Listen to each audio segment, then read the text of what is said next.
Senhor, te entregamos esta mensagem. Obrigado por nos reunir mais uma vez. Te louvamos como o Espírito que fala. Fala às igrejas. Oramos pelo teu falar esta noite. Nada natural. Oh, Senhor, libera o encargo deste esboço. Queremos entrar no teu falar. Queremos ter ouvido para ouvir. Unge a mensagem, Senhor. Unge o nosso ouvir. Oh, Senhor, queremos ser os melhores receptores. Infunde-nos com esta palavra, Senhor. Obrigado por Apocalipse, capítulos 2 e 3. Obrigado pelo livro de Apocalipse, a cada mensagem. Enquanto entramos, oramos, fala novamente conosco. Senhor, nós te amamos. Queremos te dar a base total para operar em nós. Amém. Uma coisa que eu queria mencionar antes de começar, vocês podem imaginar, às vezes, o que acontece lá atrás. Todos os irmãos estão lá atrás antes das reuniões e nós chegamos aqui, pouco a pouco as pessoas vão sentando, vocês podem imaginar o que acontece lá.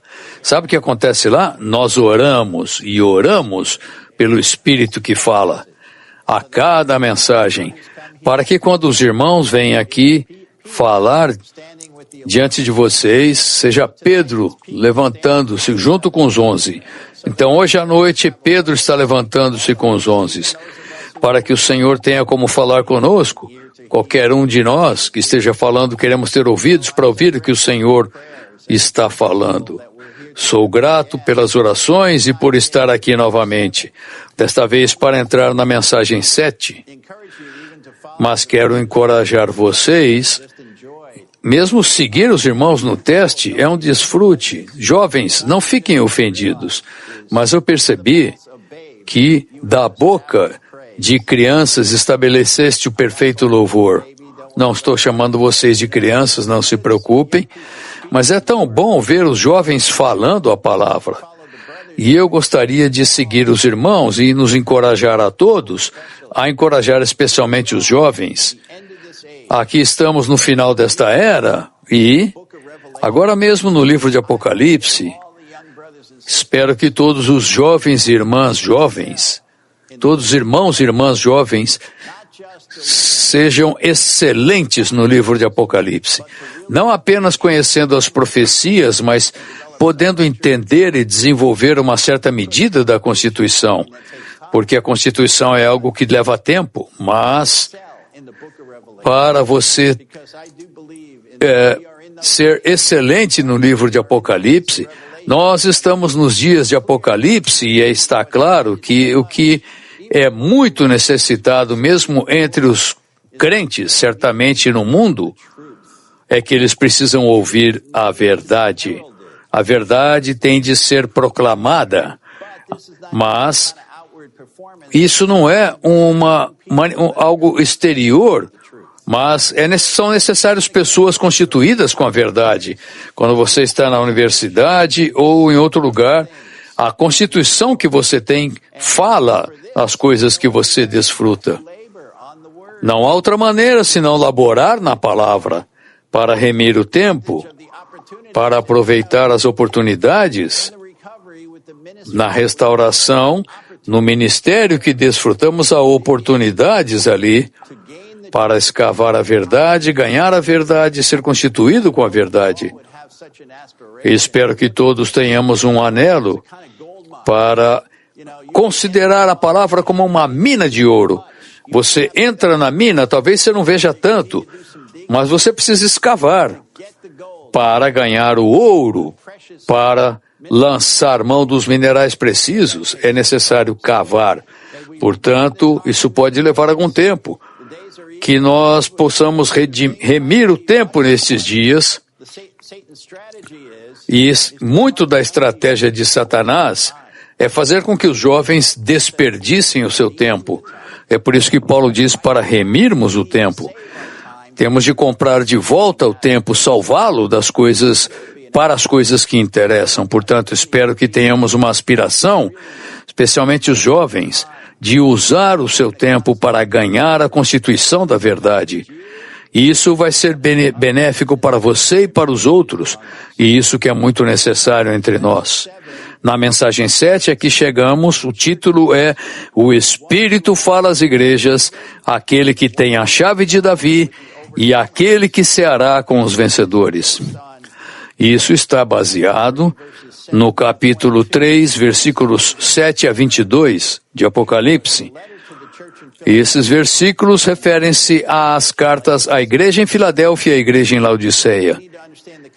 Para entendermos, precisamos entender o contexto, Apocalipse capítulos 2 e 3, e ao estudar a palavra, essa seção da palavra é algo que realmente temos de prestar atenção, porque em Apocalipse capítulos 2 e 3 temos uma cronologia aqui, onde vemos o que o Senhor aprova e o que o Senhor desaprova com relação à igreja.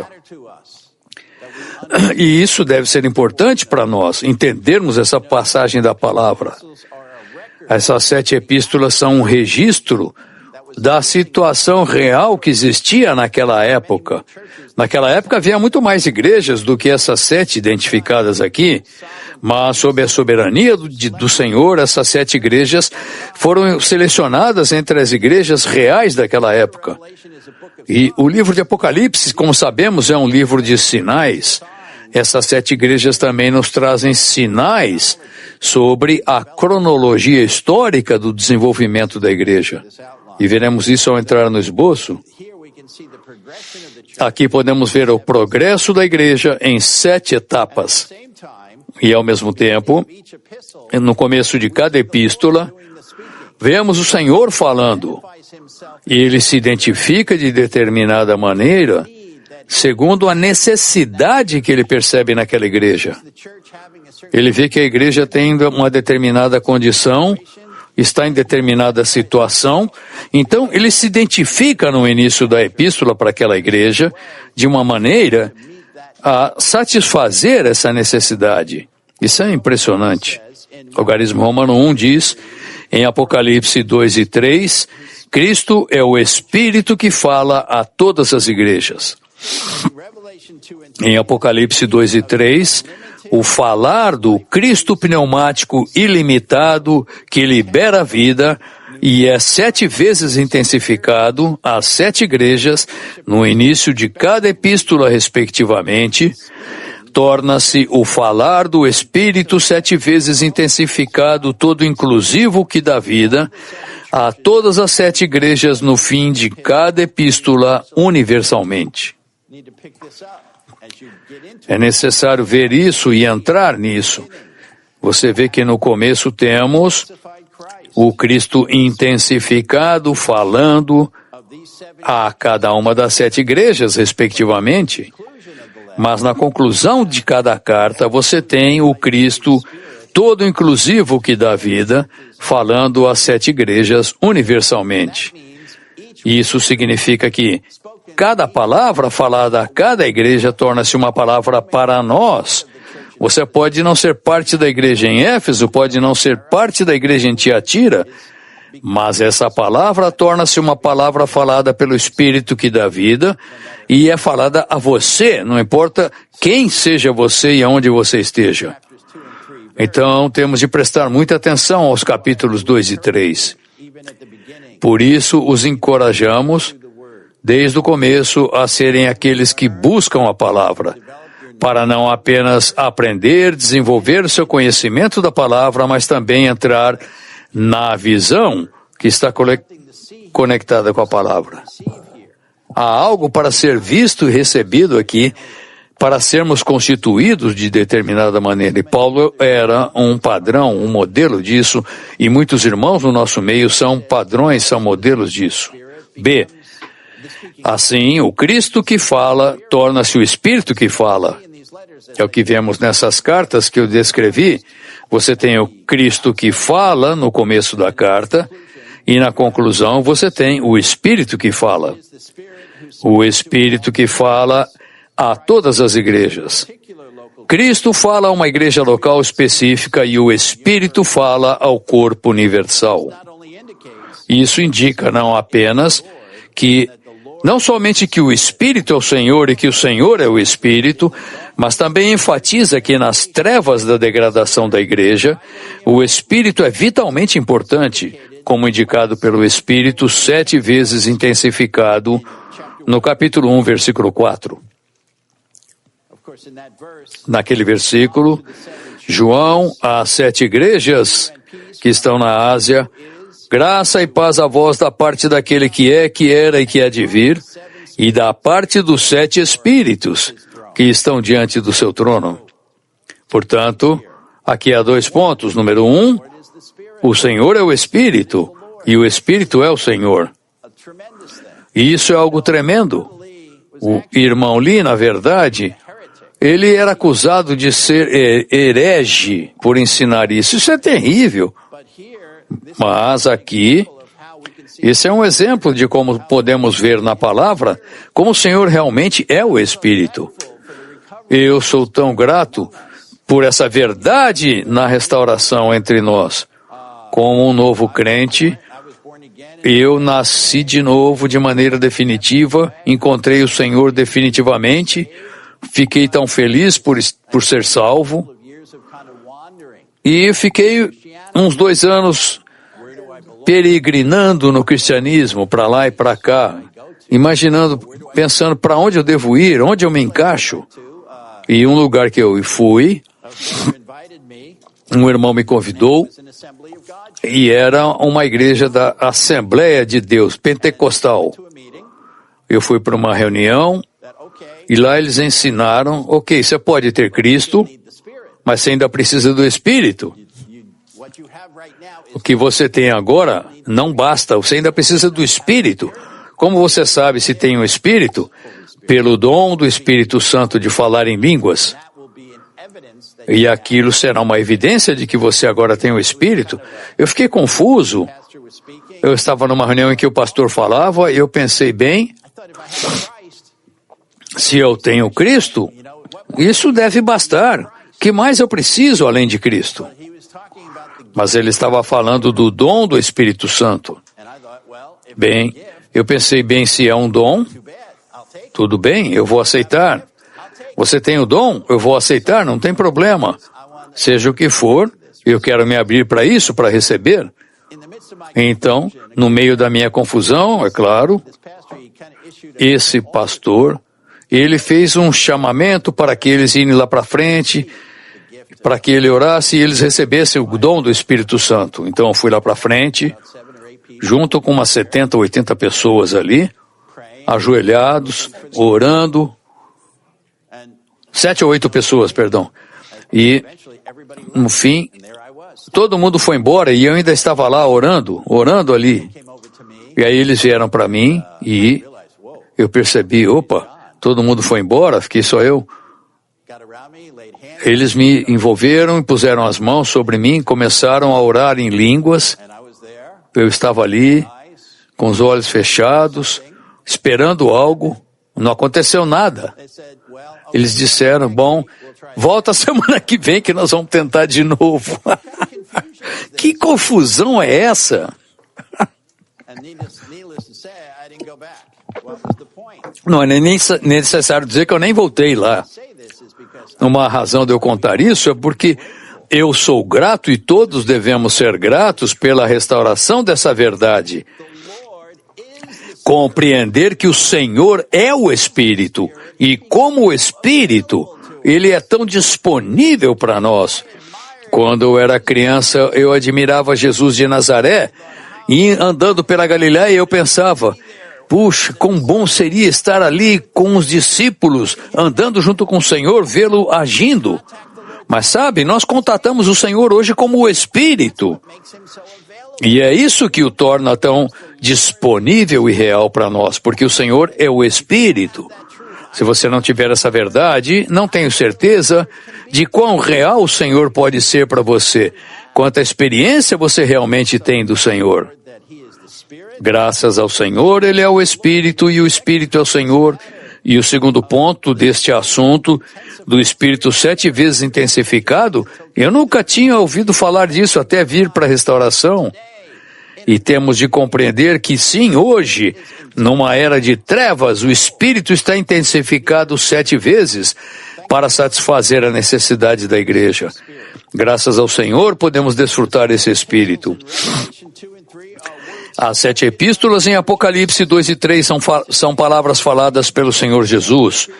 Mas hoje, quando as lemos, os 7 Espíritos de Deus nos falam essas palavras em nosso espírito com o propósito da economia de Deus. A palavra do Senhor no início de cada epístola é para determinada igreja local. Mas quando as pessoas de todas as eras a leem, elas se tornam falar do Espírito a todas as igrejas. Acho que eu já tratei isso. O falar do Espírito sempre nos volta ao infundir de Cristo. O falar do Espírito é o infundir de Cristo. Aleluia! Então não há diferença. Você toca o Espírito, você recebe o Espírito, o falar do Espírito, você é infundido com Cristo. Sempre que ouvimos o falar dos 7 Espíritos de Deus às igrejas, estamos imediatamente sob um transfundir precioso, agradável e estimado, um infundir que nos muda, nos transforma, nos faz um material adequado e nos edifica no edifício de Deus. O ponto aqui, santos, é manter-nos sob o falar dos 7 Espíritos. Não seja levado embora, não seja enganado pelo inimigo sutil, fazendo você pensar quanto você precisa melhorar, quanto você precisa ser um irmão ou uma irmã melhor. Como simplesmente ser melhor. Dessa maneira você pode ser distraído do falar do Espírito. E ao fazê-lo, nós perdemos o infundir desse Cristo. A infusão é a infusão de Cristo que nos ensina. É isso que nos transforma. Então precisamos prestar atenção à palavra escrita, à palavra falada, à comunhão. Precisamos exercitar nosso espírito para tocar o Espírito, tocar os 7 Espíritos e dessa maneira o Senhor tem base para infundir sua vida em nós. Então, claramente não é uma questão de uma modificação comportamental. E agora, então nos tornamos o material adequado para o edifício de Deus. O material adequado não é natural. O material adequado é divino e humano. Nós precisamos que essa parte divina ocorra em nós, e isso acontece no falar dos 7 Espíritos de Deus às igrejas. É por isso que a cada festa, a cada treinamento, há muito benefício disponível aqui, porque ao falar dos 7 Espíritos, nesta era, na era da degradação, a era das trevas, o Espírito está intensificado e desfrutamos o seu falar a cada festa. Não estamos aqui para participar de um estudo bíblico ou de uma conferência. Estamos aqui para ouvir o falar dos 7 Espíritos.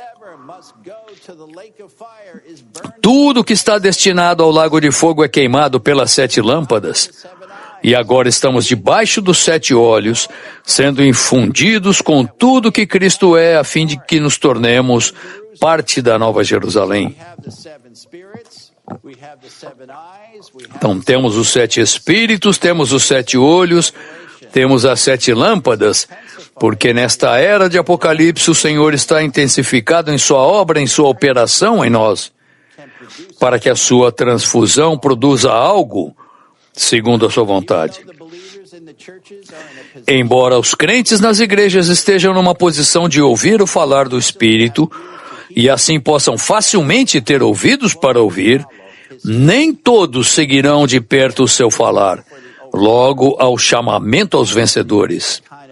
Agora vemos que há uma advertência por um lado, mas por outro lado há um chamamento. O nosso maior privilégio é que podemos responder a esse chamamento, o chamamento dos vencedores. Aqueles que têm ouvidos para ouvir o que o Espírito diz às igrejas devem ouvir, e os que ouvirem serão vencedores.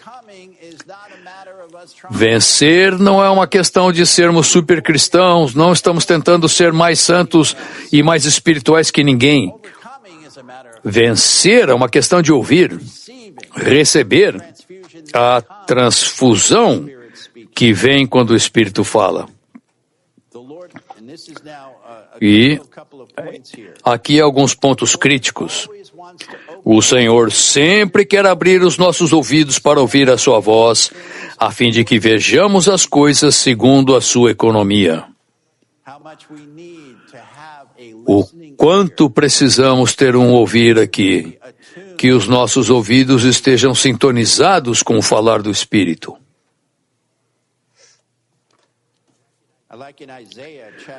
Em Isaías capítulo 50, fala que ele desperta os meus ouvidos para ouvir como um instruído.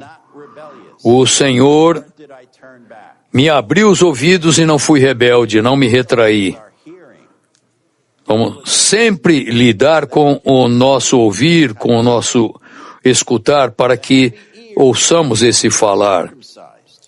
Os ouvidos pesados precisam ser circuncidados. Jeremias 6,10 diz: a quem falarei e testemunharei, para que ouçam. Eis que os seus ouvidos estão incircuncisos e não podem ouvir. Eis que a palavra do Senhor é para eles coisa vergonhosa, não gostam dela. Oh, santos, isso é uma advertência para nós, que isso jamais aconteça conosco, entre nós, que nos tornemos de ouvidos pesados. A necessidade é termos os ouvidos circuncidados, o que significa que os nossos ouvidos sejam consagrados e santificados para recebermos o falar do Espírito. Uma coisa que eu queria mencionar é que quando vamos a treinamentos, quando vamos a conferências, nós sabemos que muitas vezes nas igrejas oramos pelo treinamento, pelo próximo treinamento. Em muitas igrejas em nossa localidade, um dos encargos na igreja onde estou foi orar pelo treinamento de inverno, mas também pessoalmente precisamos gastar tempo com o Senhor para Ele circuncidar os nossos ouvidos, para que os nossos ouvidos sejam lavados, purificados, lavados no sangue, para podermos ouvir o que o Espírito está falando, não meramente vir aqui exteriormente. Você vem às reuniões, ouve a reunião, desfruta um pouquinho ali, um pouquinho aqui, tem comunhão com os santos, é bom ver santos que você não vê há algum tempo, é maravilhoso. Mas, e o Espírito falando a nós? Não apenas coletivamente, mas individualmente, pessoalmente, intimamente. Que todos ganhemos uma palavra específica do Senhor, uma palavra rema, uma palavra viva, que se torna significativa para você. Com o passar dos anos, estávamos no treinamento com o irmão Lee, sempre há uma mensagem específica ou uma palavra específica que produziu um impacto profundo na nossa vida, fazendo com que continuássemos a buscar. Todos precisamos desse tipo de experiência, a cada treinamento, a cada festa, e para isso precisamos lidar com o Senhor sobre o nosso ouvir.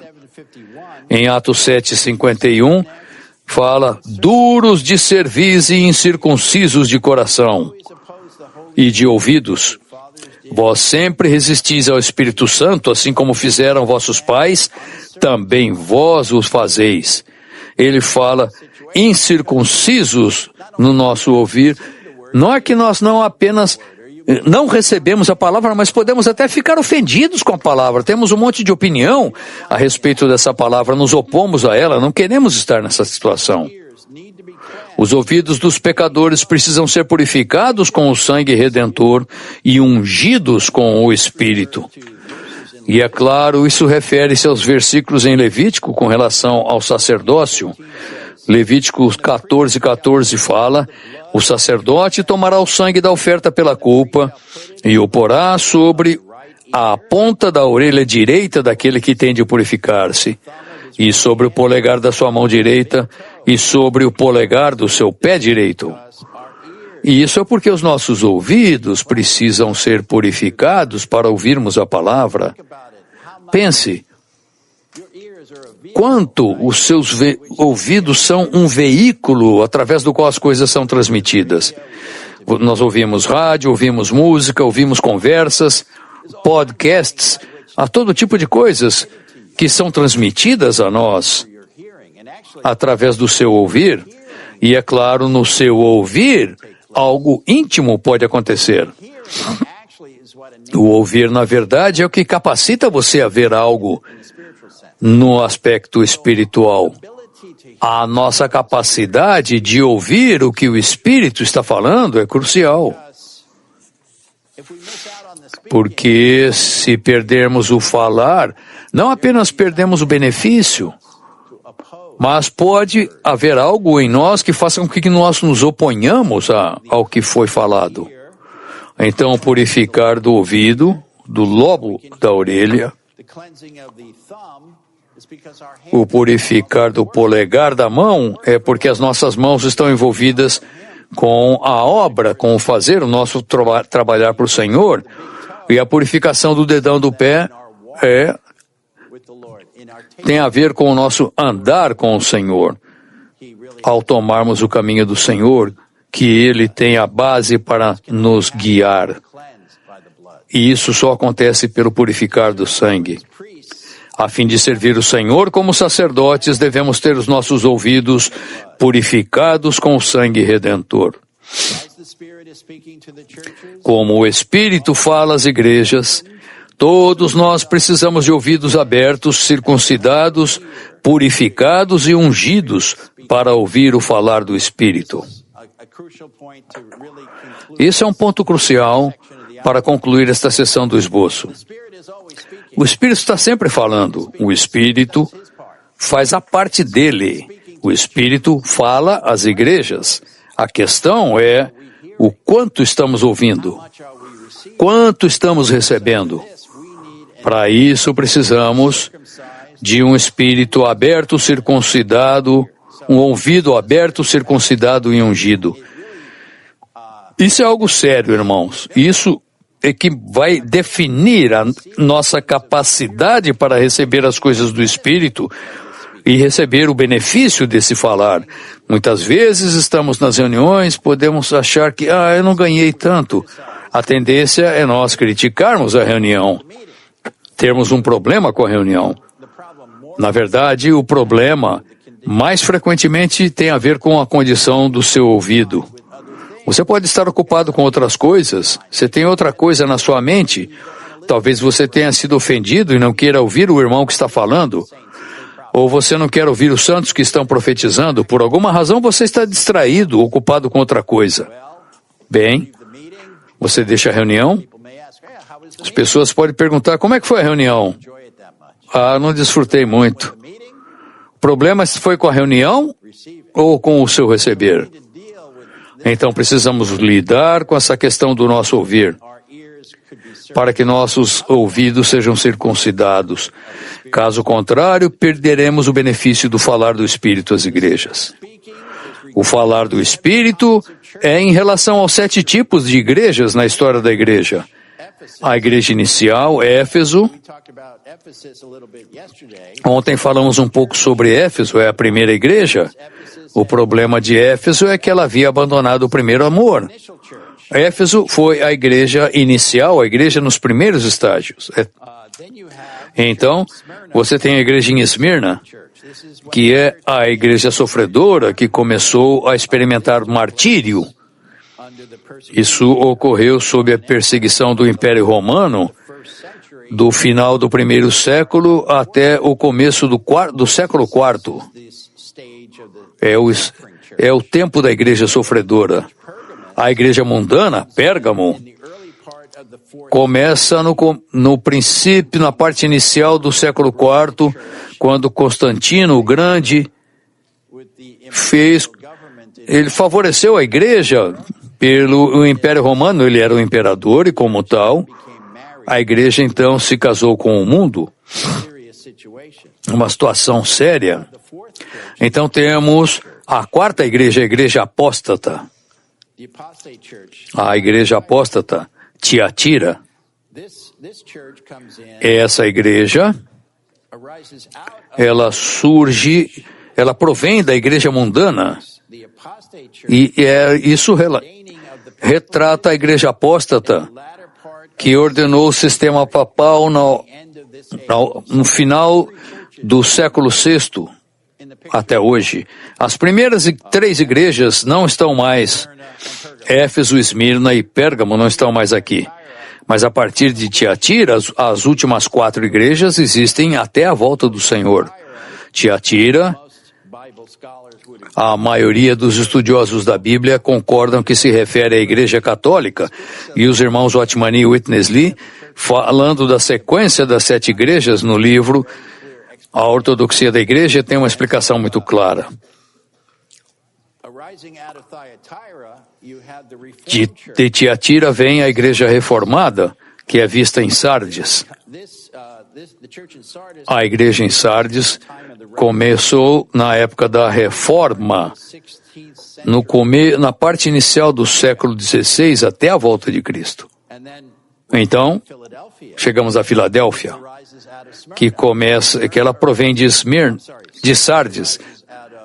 Sardes vem de Tiatira e Filadélfia vem de Sardes.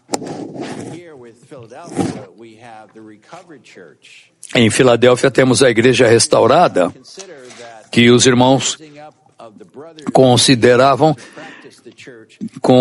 quando os irmãos unidos foram levantados na Inglaterra para praticar a vida da igreja fora do sistema religioso. Eles se reuniam no nome do Senhor e guardavam o nome do Senhor. O que é marcante com relação à igreja em Filadélfia é que ela guarda a palavra do Senhor e não nega o nome do Senhor, significando que ela se apega ao nome do Senhor, ela exalta o nome do Senhor, não tomando outro nome. Na verdade, um comentário aqui.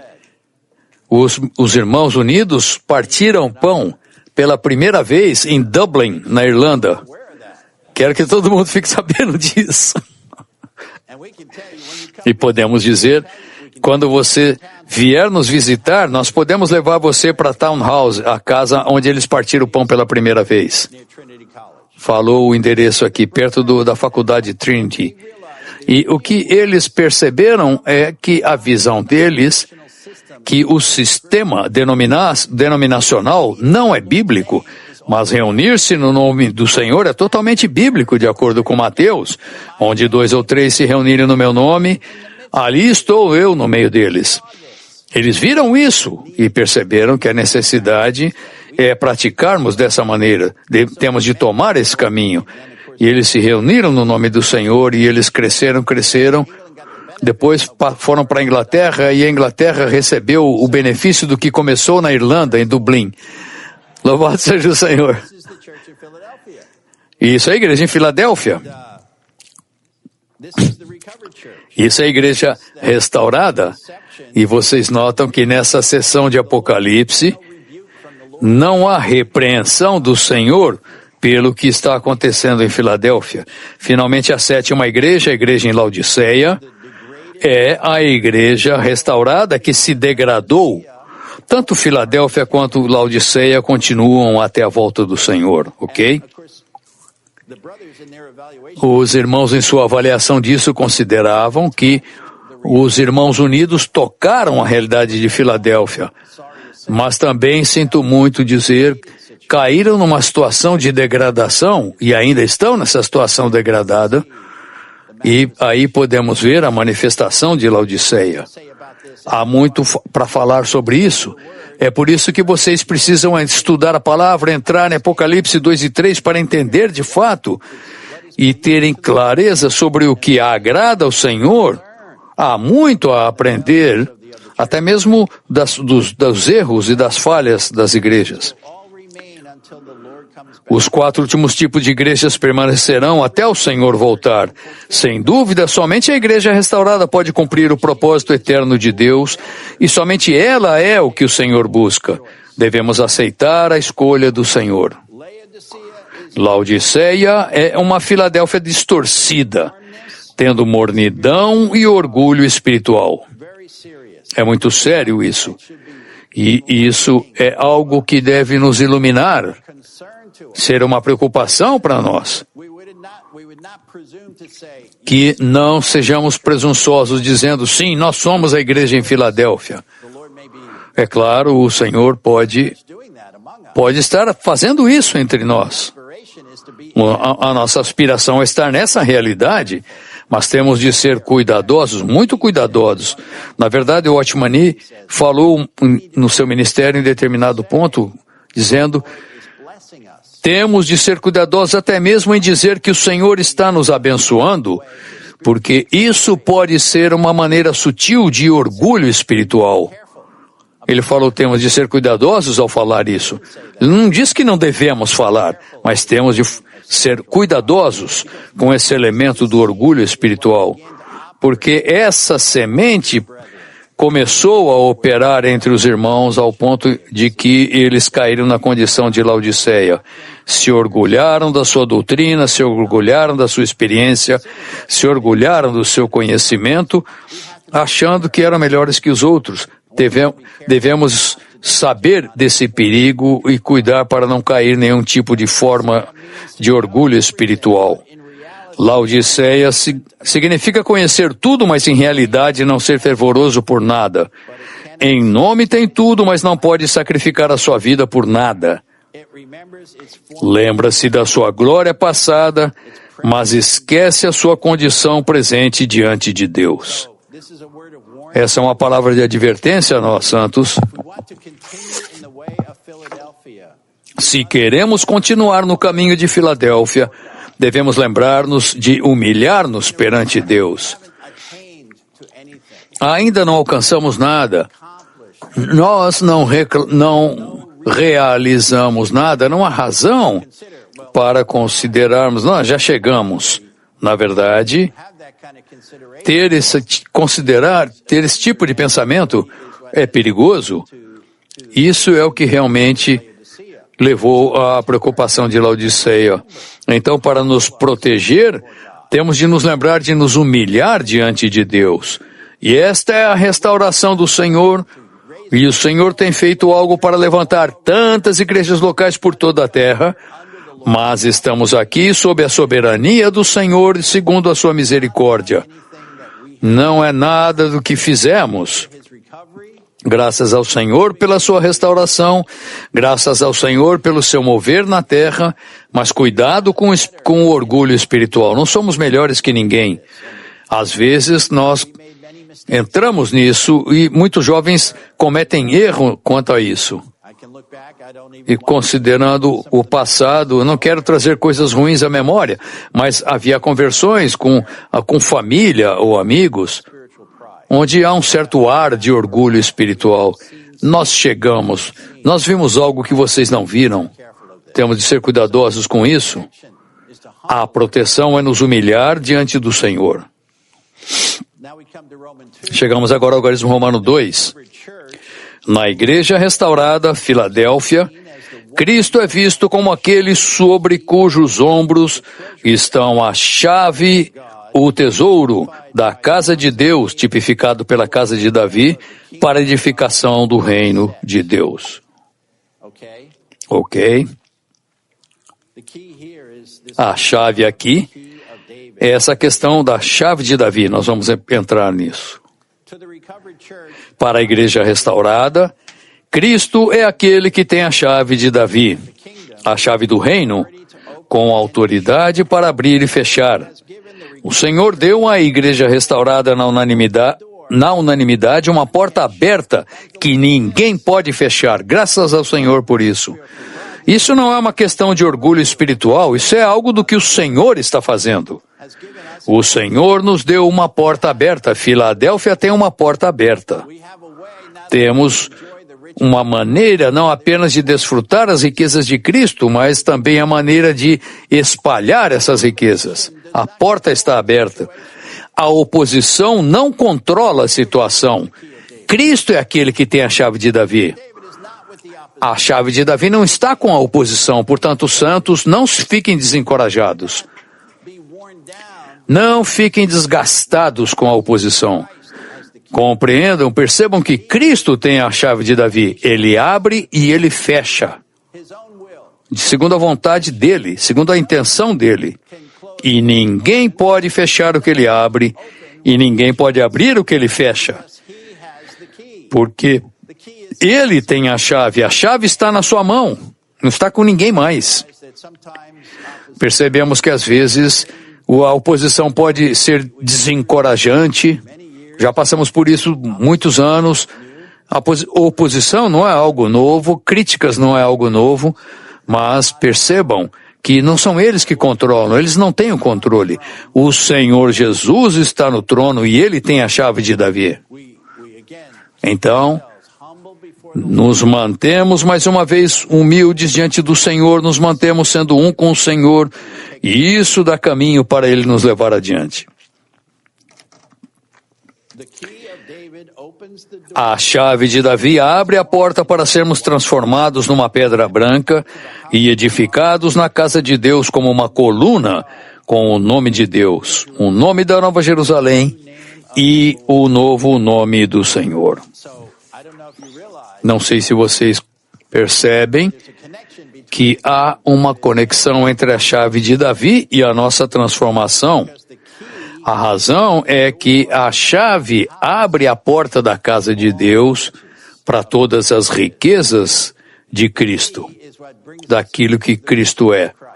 A chave para abrir o caminho para as riquezas de Cristo, e isso desenvolve à medida que prosseguirmos.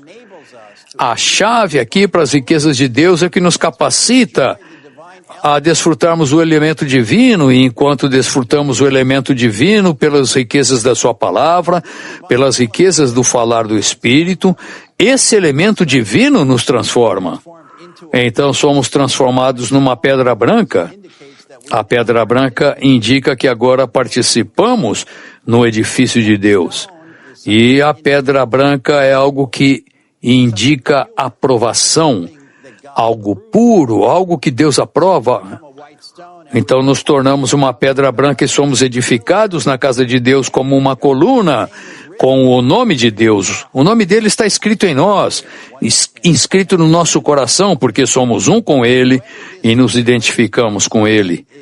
E a maneira desse processo ser liberado é porque Cristo tem a chave. Ele tem a chave de todas as riquezas de Deus. Quando ele abre a porta, essa porta aberta pode nos capacitar a participar da obra de transformação. Isso é marcante. A obra de Deus de edificar a igreja depende da nossa transformação, e a nossa transformação resulta de desfrutar Cristo como nosso suprimento de vida. Agora chegamos ao ponto 1. É humanamente impossível que sejamos edificados em Deus, nos tornemos elementos constituintes da Nova Jerusalém e nos tornemos parte do novo Cristo. Mas a lei do Espírito da vida em nós contém um elemento que lida com a impossibilidade.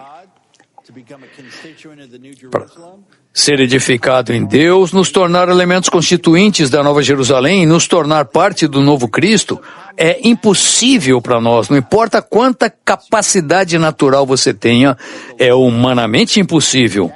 Mas a lei do Espírito da vida, que na verdade é transmitida para nós e desfrutada por nós pelo Espírito que fala, essa lei contém um elemento que vence a impossibilidade. Aleluia por isso. 2. Cristo tem a chave para controlar a porta do tesouro de Deus, no qual estão as riquezas de Deus em Cristo para o nosso desfrute. Já tivemos a experiência de Ele nos abrir e de nos fechar essas riquezas. Cristo tem a chave, e essa chave controla a porta do tesouro de Deus, as riquezas de Cristo. Temos a experiência de abrir, como num treinamento como este, a cada reunião, a cada mensagem, o Senhor, Ele pega a chave e abre a porta. Entre, desfrute mais riquezas hoje à noite. É isso que está acontecendo aqui. Louvado seja o Senhor. Ele tem a chave e nós estamos desfrutando essas riquezas. Mas a porta também pode ser fechada. Veremos daqui a pouco por quê e quando a porta é fechada. A fim de desfrutar as suas riquezas como o tesouro, temos de permanecer em contato com o Senhor, ficando em contato com o Senhor, segundo a sensação da vida, para sermos pobres em espírito e puros de coração. Vemos uma determinada condição exigida para desfrutarmos as riquezas. Cristo tem a chave, o coração dele, o desejo dele é que desfrutemos as riquezas de Deus, as riquezas de Cristo. É isso que Ele quer para nós, é isso que Ele deseja para nós. Mesmo com relação à árvore da vida, desde o comecinho, seu coração sempre esteve ali para o desfrutarmos, para o tomarmos como nosso suprimento de vida. Mas da nossa parte, deve haver a cooperação. Então, precisamos continuar, nos manter em contato com o Senhor, segundo a sensação de vida. Precisamos ser limpos de espírito e puros de coração, exercitando com o espírito de oração, Senhor, guarda-me pobre em espírito e puro de coração. Tomando as palavras que você lê, as palavras do esboço, o espírito de busca está ali. O espírito que busca está ali, nós devemos orar essas palavras, e essas palavras podem se tornar operacionais em nós. E podemos desfrutar essas riquezas. Eis aqui um ponto interessante, letra B.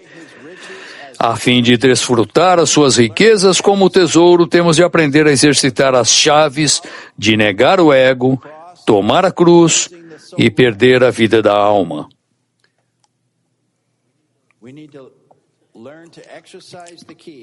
Temos de aprender a exercitar as chaves de negar o ego, tomar a cruz e perder a vida da alma. Aqui eu quero voltar para o hino 541. Porque há algumas palavras nesse hino muito preciosas, muito relacionadas com essa passagem do esboço. Mas eu vou primeiro terminar de ler esse ponto B do esboço. Todos nós somos sebnas, que devem ser removidos e substituídos por Cristo, para Ele ser tudo em nós e para nós, e fazer tudo por meio de nós e para nós. Não sei se vocês já ouviram falar de Sebna. De acordo com Darby, ele tipifica um falso Cristo. Quando você vai para Isaías capítulo 22, Sebna era um mordomo numa casa e como mordomo ele supervisionava a administração da casa, oferecia proteção, suprimento e levava suprimento aos membros da casa e assim ele administrava, supervisionava um mordomado, cuidando das coisas relacionadas à família, à casa. Mas ele foi substituído por Eliaquim, que tipifica Cristo como o mordomo na casa de Deus. Eliaquim, na verdade, tipifica Cristo, que nos serve e nos governa. É isso que o mordomo faz. E o versículo é muito interessante aqui em Isaías 22, diz: assim diz o Senhor dos exércitos, anda, vai ter com esse administrador, com Sebna, um mordomo, e pergunta-lhe, o que é que tens aqui? Que é que tens aqui? Ou a quem tens tu aqui? Para que abrisses aqui uma sepultura? O que você está fazendo aqui? Você tem um monte de sentimentos emocionais, opiniões. Talvez você tenha sido ofendido por um irmão. Talvez a sua atitude não seja tão adequada, tão correta, tão agradável. Então, pergunta para si mesmo, o que você está fazendo aqui? Porque você precisa ser substituído por Cristo. E isso é o ponto. Para desfrutar suas riquezas, precisamos exercitar a negar o ego, tomar a cruz e perder a vida da alma. O que vocês estão fazendo aqui? Eu tenho que me lembrar disso e perguntar para mim mesmo, o que você está fazendo aqui? Com todos esses pensamentos negativos, com essa atitude. Vai embora daqui, o que você está fazendo aqui? Vai embora, eu quero o verdadeiro Cristo. Acho isso muito desfrutável. O hino 541 não é lei de letras que Deus quer nos dar, mas é Cristo vida para nos salvar. Não doutrinas mortas, mas é Cristo quem do perverso ego vem libertar-nos vem.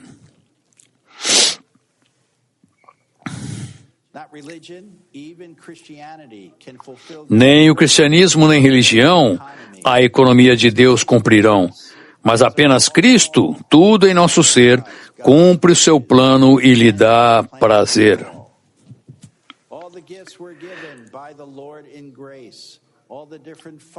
O Senhor em graça dons nos veio dar, mas não podem eles seu lugar tomar. Só o próprio Cristo tudo em nós será, só o próprio Cristo tudo cumprirá.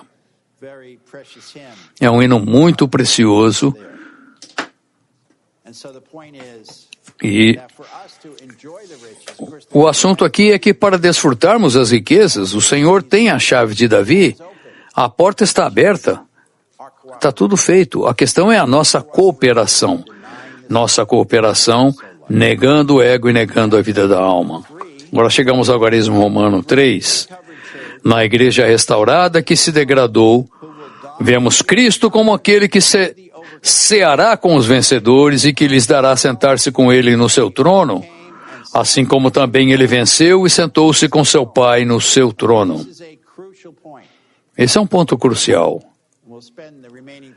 Vamos gastar o tempo restante aqui, mas agora estamos mudando de Filadélfia para Laodiceia. Como foi dito antes, Laodiceia é a Filadélfia degradada. Então aqui há uma verdadeira necessidade de vencedores. Eu vou ler os versículos, Apocalipse 3, 20 e 21. Eis que estou à porta e bato. Se alguém ouvir a minha voz e abrir a porta, entrarei e cearei com ele e ele comigo. Ao vencedor eu lhe darei sentar-se comigo no meu trono, assim como também eu venci e me sentei com meu Pai no seu trono. Apertem o cinto. Estamos nos dirigindo ao trono. Eis que estou à porta e bato. Se alguém ouvir a minha voz e abrir a porta, entrarei e cearei com ele e ele comigo. Eu já li esse versículo. A porta não é a porta do coração de indivíduos, mas a porta da igreja. O Senhor, como a cabeça da igreja, está do lado de fora da igreja degradada, batendo à porta. Essa igreja não tem a presença do Senhor. O Senhor está do lado de fora, batendo à porta. Mas a resposta tem de vir de indivíduos. A porta é a porta da igreja, mas a porta é aberta por crentes individualmente. A igreja em Laodiceia tem conhecimento, mas não tem a presença do Senhor. Pior tipo de situação. Aos olhos do Senhor, a igreja restaurada que se degradou é coitada porque se orgulha de ser rica em vão conhecimento doutrinário, mas na verdade é extremamente pobre na experiência das riquezas de Cristo. O quanto precisamos ser salvos de simplesmente conhecer as coisas, precisamos experimentar as riquezas de Cristo. Um tema de treinamentos, esse aqui já é o 4º treinamento sobre experimentar, desfrutar e expressar Cristo. O segundo ponto é que a igreja é miserável, porque está nua, cega e cheia de vergonha e trevas.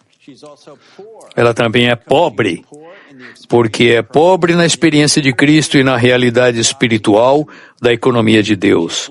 Ela é cega, porque carece de verdadeira visão interior espiritual nas coisas espirituais genuínas. E ela é nua, está nua porque não vive por Cristo, nem vive Cristo como sua justiça subjetiva, como a segunda veste no seu andar diário. Então, Laodiceia está numa condição seríssima, mas não está consciente disso. O Senhor lida com a igreja toda, mas aceitar o lidar do Senhor deve ser uma questão pessoal e subjetiva. Cear com o Senhor não é meramente comer um pouco de alimento, mas participar das riquezas de uma refeição, um banquete. E isso pode implicar o cumprimento do tipo dos filhos de Israel comerem um rico produto da boa terra em Canaã. Não apenas um pouco de comida, mas o Senhor deseja banquetear-se com os vencedores. Através de desfrutarmos Cristo como a árvore da vida, o maná oculto e o banquete, seremos mesclados com Ele em nossa constituição como uma só entidade, a fim de expressá-lo como a Nova Jerusalém. Cada um desses assuntos, a árvore da vida, o maná escondido e o banquete, são recompensas aos vencedores nas igrejas. Mas também sabemos que esses são os passos no Antigo Testamento. Você tem a árvore da vida em Gênesis, o maná escondido, desfrutado pelos filhos de Israel no deserto, e depois, quando entraram na terra, eles festejavam ao Senhor. Isso é o que vemos lá. Chegamos agora à letra B, e eu diria que há muito encargo aqui sobre essa parte do esboço. Ao vencedor, eu lhe darei sentar-se comigo no meu trono, assim como também eu venci e me sentei com meu Pai no seu trono. Sentar-se com o Senhor no seu trono será um prêmio para o vencedor, para que participe da autoridade do Senhor e seja co-rei com Ele ao governar toda a terra no reino milenar vindouro. Tenham em mente essa questão do trono. Se você quiser conhecer a presença de Deus, se você quiser estar na presença de Deus, vá ao trono. É aí que você encontra a sua presença. Em Laodiceia, ele está do lado de fora da porta. A igreja não está na presença do Senhor, mas há um chamamento de vencedores, aos vencedores, para que eles sejam aqueles que entram na presença de Deus no trono. Não é qualquer um que tem acesso ao trono. Veremos isso daqui a pouco. A intenção de Deus é trabalhar-se para dentro do homem e trabalhar no homem a fim de que o homem esteja no trono. Seu desejo é tornar-nos pessoas do trono. Vocês ouviram o que eu falei? Que eu acabei de falar? É verdade isso ou não? O desejo dele, a intenção dele é nos tornar pessoas do trono. Aleluia! Senhor, oh Senhor, faz essa obra em nós. Torna as pessoas do trono. Agora, isso não vem facilmente. Como eu disse, não é que você pega um ticket e fala, bom, você entra e fala, eu estou aqui no trono. Não, há um preço. Mas pensem nisso. Muito do que está acontecendo na Terra é uma expressão da resistência de Satanás ao trono de Deus. A questão crucial é: quem está reinando na Terra de fato, Deus ou Satanás? A questão da nossa cooperação é crucial. Deus não pode receber a glória plena até nós sermos levados ao trono. O Senhor Jesus está lá.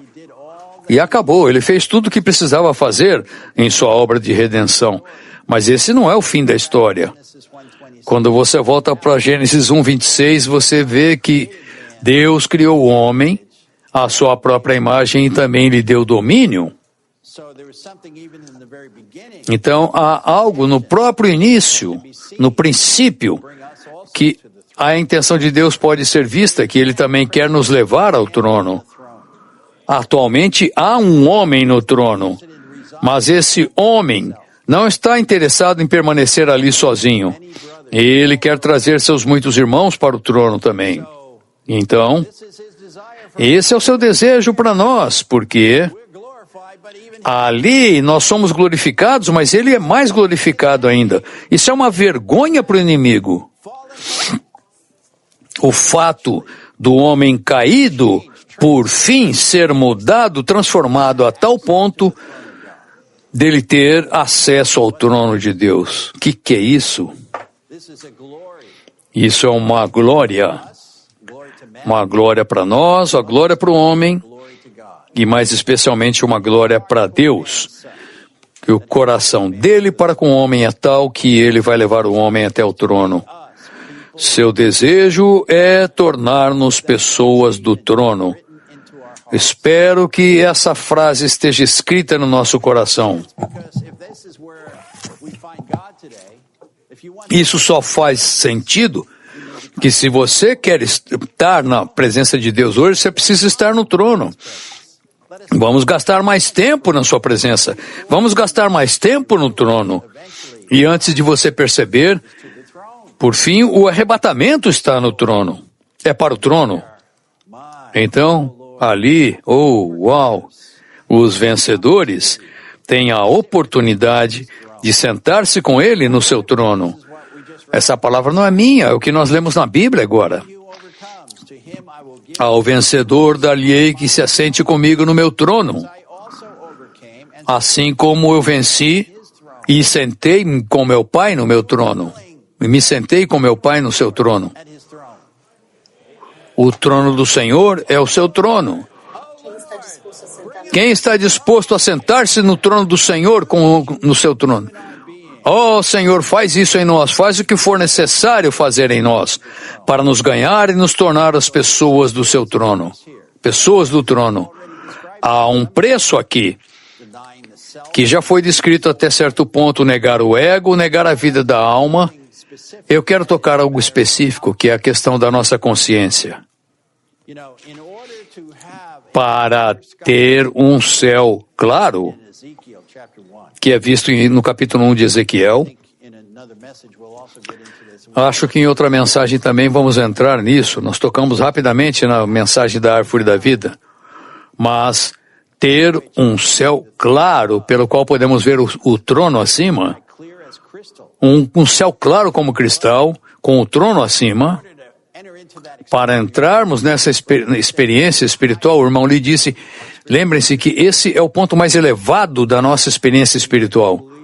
Para isso, precisamos de uma consciência clara e limpa. Uma consciência, como Paulo disse, sem ofensas. Não há ofensa em nossa consciência, porque interiormente o céu está claro. Interiormente o trono está ali, acima. Então isso exige que lidemos com a nossa consciência, que prestemos muita atenção à nossa consciência. Temo que muitas vezes, mesmo entre nós prosseguimos na vida da igreja alegres em cada reunião, dia após dia, sem cuidar da nossa consciência de maneira adequada e cabal. Podemos receber certos pensamentos, sentimentos negativos com relação a outros, podemos estar ofendidos com alguém, podemos ter tido uma atitude inadequada. Então, para que o Senhor purifique o nosso ser e tenhamos uma consciência limpa, muitas vezes nós apenas toleramos, certo? Temos pena de nós mesmos, essa ideia de ter sido ofendido, ou essa ideia de não gostar de alguém. O que é isso? Na vida da igreja somos todos irmãos e irmãs. Todos somos o corpo de Cristo. Porque você poderia considerar, eu gosto de um, não gosto do outro. Isso é uma indicação de que a consciência não está bem limpa, não está tão pura. Então precisamos ser aqueles que diríamos: o que você está fazendo aqui? Esse pensamento negativo, essa opinião sobre o irmão, o que você está fazendo aqui? O inimigo, ele gosta de injetar pensamentos em nossa mente, não apenas sobre nós mesmos, mas também sobre outros. Então temos de lidar com essas coisas, e isso exige a atividade da consciência ser exercitada, a consciência que é a parte líder do espírito, para termos uma consciência livre de ofensas. E aí começamos a desenvolver um céu claro, e acima desse céu claro, ao trono. Temos acesso ao trono e, gradualmente, dia após dia, o Senhor pode nos tornar pessoas do trono. Por meio da sua crucificação, ressurreição e ascensão, o Senhor Jesus foi levado ao trono. Um homem verdadeiro, cujo nome é Jesus, está no trono. Aleluia! Ezequiel 1:26. Por cima do firmamento que estava sobre a sua cabeça havia algo semelhante a um trono, como uma safira. Sobre essa espécie de trono estava sentada uma figura semelhante a um homem. O firmamento, essa situação no nosso interior, o firmamento precisa estar claro. E então, acima do firmamento, vemos o trono, e há um homem naquele trono, mas como eu disse, esse homem não está satisfeito em permanecer sozinho ali. Irmãos, ele nos quer. Ele quer que nós nos unamos a ele no trono, então nos esforçamos diariamente, situação após situação, para dar lugar no Senhor no nosso interior, para lidar com a nossa consciência, a fim de nos tornarmos pessoas do trono.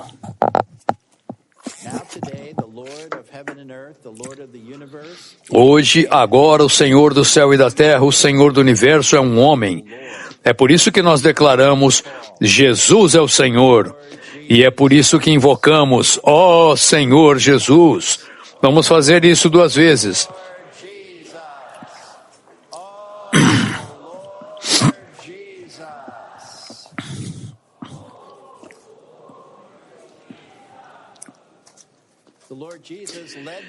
O Senhor Jesus foi o primeiro a ir para o trono.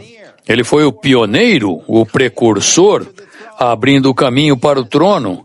Ele abriu o caminho e liderou a fim. Para quê? A fim de que nós sigamos.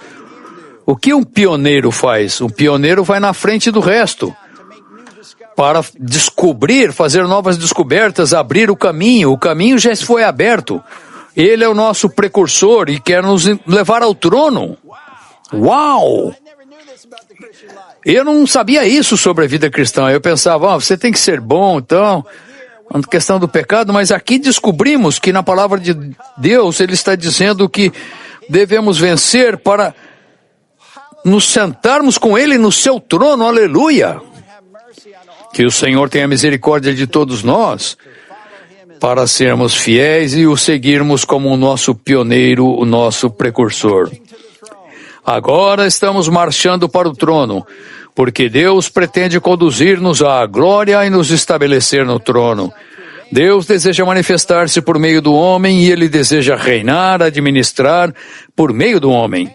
A intenção de Deus é expulsar Satanás e redimir muitos daqueles que foram levados cativos por Satanás e levá-los ao seu trono. Aleluia! Uma coisa sobre o seu trono também, santos, na Nova Jerusalém você pode ver que há um rio que sai do trono. Isso indica que esse trono dá vida. A verdadeira autoridade dá vida. E vamos ler o último rapidamente. Uma passagem do estudo Vida de Ezequiel, mensagem 11. Reivindicar autoridade sobre os santos indica que a pessoa não tem autoridade alguma. Uma vez que estejamos debaixo de um céu claro com o trono acima, não é necessário reivindicarmos autoridade. A autoridade simplesmente está ali. Jamais devemos tentar trazer os outros para estar debaixo da nossa autoridade. Isso é hierarquia. Isso é algo organizacional. Não devemos tentar governar os santos, dominar os santos. Em vez disso, devemos nos humilhar, nos arrepender diante do trono, num céu limpo. Todas as igrejas locais precisam dessa revelação do trono acima do céu claro. Na vida da igreja não temos organização e nenhum tipo de hierarquia. Não temos uma diretoria missionária, organização de nenhum tipo. Temos apenas um céu claro com um trono acima. Posso testificar que eu tenho medo apenas de uma coisa: perder a presença do meu Senhor. Muitas vezes, quando eu estou sozinho no meu quarto, eu declaro a todo o universo e a mim mesmo que a única coisa que eu temo é perder a presença do Senhor. Desde que eu tenho a presença do Senhor, não tenho medo de nada. Me importo apenas com a presença dele e com nada mais. Em outras palavras, me importo apenas com o céu claro, com o trono acima. Aleluia! Santos, que coisa maravilhosa o Senhor deseja nos introduzir para o seu trono. Finalmente concluímos com o ponto 6. Fomos chamados para ser filhos de Deus e estamos destinados a ser reis.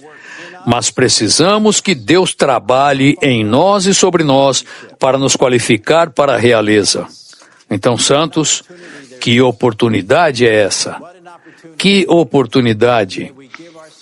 Que nos entreguemos ao Senhor, nos consagrando novamente a Ele, que tenhamos um ouvido para ouvir e, ao mesmo tempo, tenhamos uma consciência livre de ofensa, para nos tornarmos pessoas do trono. E isso não será algo que virá de maneira leve ou fácil, há um preço a ser pago para isso. Mas que nós sejamos aqueles que pagam esse preço e demos a base ao Senhor em nós para estarmos com Ele no seu trono. Aleluia por isso. Concluímos a mensagem aqui. Amém.